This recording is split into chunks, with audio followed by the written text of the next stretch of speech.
بسم اللہ الرحمن الرحیم۔ میں ہوں رانا محمد اویس کنی ایڈوکیٹ، اور آج ہم بات کریں گے ایک ججمنٹ کے حوالے سے۔ میں بیسیکلی 3 ممبر ججمنٹ ہے، 3 ممبر بینچ کی ججمنٹ ہے، جس میں مسٹر جسٹس مسرت ہلالی صاحبہ کے ایک منورٹی ویوز ہے۔ اس بینچ میں تھے جسٹس جمال خان مندوخے اور مسٹر جسٹس شکیل احمد اور جسٹس مسرت ہلالی اس بینچ میں شامل تھے۔ اب یہ فیصلہ 2-1 سے تھا۔ اس میں منورٹی ویوز یہ تھا، یہ بیسیکلی ایک لاسٹ سین ایویڈنس کے حوالے سے ایک ججمنٹ ہے۔ اب اپنے ناظرین کے لیے، اپنے دیکھنے والوں کے لیے، کامن پیپل کے لیے لاسٹ سین ہوتا کیا ہے؟ اب لاسٹ سین ایویڈنس یہ ہوتا ہے کہ بیفور دا اکرنس، اب اکرنس ہو گیا، وہ کہتے ہیں اکرنس ہو گیا، لیکن وہ کہتے ہیں کہ جب آخری بار دیکھا گیا ہے، مثلا اب اے مرڈر ہو گیا ہے اور آخری بار مرڈر ہونے سے پہلے وہ کہاں پہ دیکھا گیا؟ وہ بی اور سی کے ساتھ دیکھا گیا، ٹھیک ہے؟ یا ایسے اس کو تھوڑا سا اور نیچر وائز اس کو تھوڑا سا امپروو کر لیں، ٹھیک ہے جی؟ جب ہم نے دیکھا ہے 2 بندے بھاگ رہے تھے، ایک کے ہاتھ میں پسٹل تھا، تو بڑے گھبرائے ہوئے بھاگ رہے تھے، لیکن انہوں نے اپنی آئی سے وقوع ہوتے نہیں دیکھا۔ اس میں لاسٹ سین میں یہی چیز امپورٹنٹ ہے، آپ نے یہ دیکھنا ہے کہ وقوع جو آئی وٹنس ہے، they are not eyewitness when the occurrence took place, وہ موقع پہ موجود نہیں ہے۔ اب یہاں پہ اکرنس ہو گیا ہے، لیکن بعد میں پتہ چلا کچھ گھنٹوں کے بعد جی کہ وہ تو بندہ مر چکا ہے۔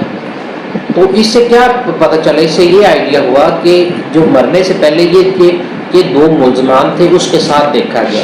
اس کو ہم لاسٹ سین ایویڈنس کہیں گے۔ اس کو دوسری نیچر میں ہم سرکمسٹانشل ایویڈنس بھی کہتے ہیں، یعنی واقعاتی طور پہ، کیونکہ جب وقوع ہوا تو وہ یہ اس سے پہلے یہ موجود تھے، اس لیے ان کو کنیکٹ کیا جاتا ہے۔ اب سپریم کورٹ کا ویو تھا اس پہ کہ سرکمسٹانشل ایویڈنس کی in the eyes of law no value.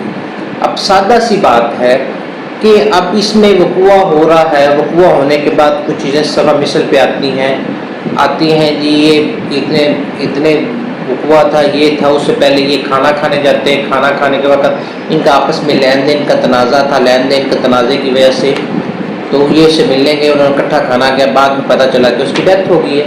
لیکن اب اس میں ایک امپورٹنٹ چیز یہ بھی ہے، اس میں جو کوکیوز تھا اس پہ 164 کے بیان بھی ہوئے تھے، یعنی 164 کا سٹیٹمنٹ بھی ریکارڈ ہوا تھا کوکیوز کی حد تک۔ لیکن جو اس کے ججمنٹ کے آتھر ہیں مسٹر جسٹس شکیل احمد، اور انہوں نے ایگری کیا جسٹس جمال خان مندوخیل کے ساتھ کہ کہا نہیں، ایسی واقعاتی شہادت پہ جب تک کوئی انڈیپینڈنس ایویڈنس نہ آ جائے، کوئی شہادت سبا مثل میں نہ آ جائے، جیسے CCTV فوٹیج کی شکل میں یا کوئی CDR کی شکل میں یا کوئی ایسے ریکارڈ کی شکل میں، کوئی فرینزک جس سے آپ فرینزک ہو سکے کسی چیز کا، تو وہ جب تک صفحہ مثل پہ نہ آئے تب تک ہم اس کو سزا نہیں دے سکتے۔ جو ہائی کورٹ نے تھا اس نے لائف کی سزا مینٹین رکھی۔ انہوں نے کہا اس میں جو ریکوری ہے وہ انکانسیکوینشل ہے۔ اب ریکوری کا اس میں بڑی امپورٹنٹ چیز ہے، ریکوری پڑی رہی۔ جب وقوع سے انہوں نے خول برآمد کیے، خول برآمد کرنے کے بعد جب تک بندہ گرفتار ہوتا ہے، اس وقت تک یہ کچھ جو خول تھے، جو کرائم ایمٹیز تھی، وہ مال خانہ میں پڑی رہی۔ جب بندہ گرفتار ہوتا ہے، گرفتار ہونے کے بعد اب اس کو کٹھے بھیجا جاتا ہے، تو ایسی جو ریکوری ہوتی ہے اس کی کوئی ویلیو نہیں ہوتی، کیونکہ انکانسیکوینشل ہو جاتی ہے۔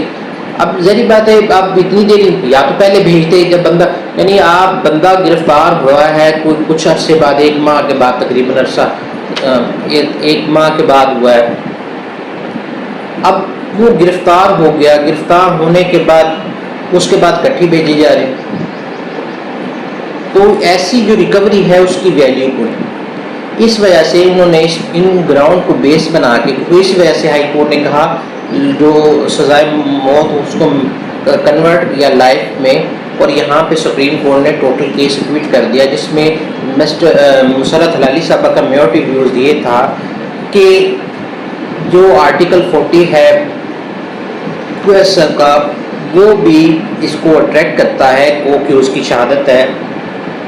جو PW کے بیان ہے اس میں کوئی میجر کنٹراڈکشن نہیں ہے, لہٰذا ان کو جو لائف امپریزن ہے اس کو مینٹین ہی رکھا جانا چاہیے. جو کہ باقی 2 ججز ہیں مسٹر جسٹس جمال خان مندوخر اور مسٹر جسٹس شکیل احمد نے اس سے ایگری نہیں کیا اور کیس کو ایکویٹ کر دیا 2-1 کی ایشو سے. اب اس میں کوئی مزید اس میں بیسیکلی یہ ریکوری والی چیز امپورٹنٹ تھی, سرکمسٹانشل ایویڈنس تھا. سرکمسٹانشل کی ایویڈنس پہ ہم سزا کسی کو نہیں کرتے جب تک انٹل کوئی independent cooperative piece of evidence ہمیں مثل پہ نہ ہو. تو دیکھنے کے لیے شکریہ, اللہ حافظ.